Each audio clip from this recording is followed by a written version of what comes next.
Mga hinabing damit na mula sa kawayan ibinida sa fashion show sa Ilocos Norte. Silipin sa report.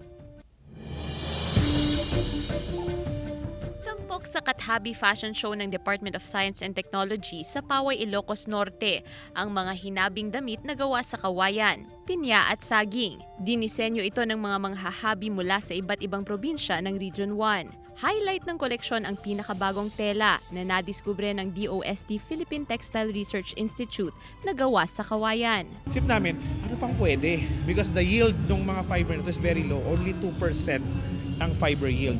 So when we work with kawayan, apparently it's at least 35%, which is very, very big. So it's a very robust source of textile fiber. Layon nitong maengganyo ang mga mamamayan na subukan ang paghahabi. Nais din ng DOST na pagyamanin ang industriya ng paghahabi sa bansa.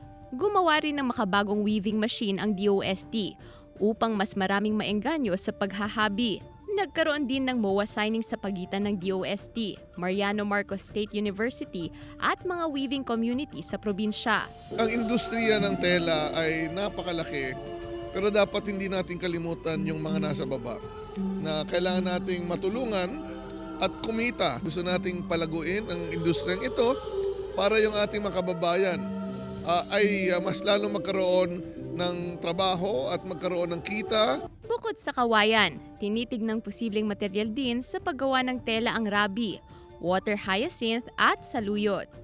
Kasama si Reynold Velasco, Gab De Luna, 1 North Central Luzon.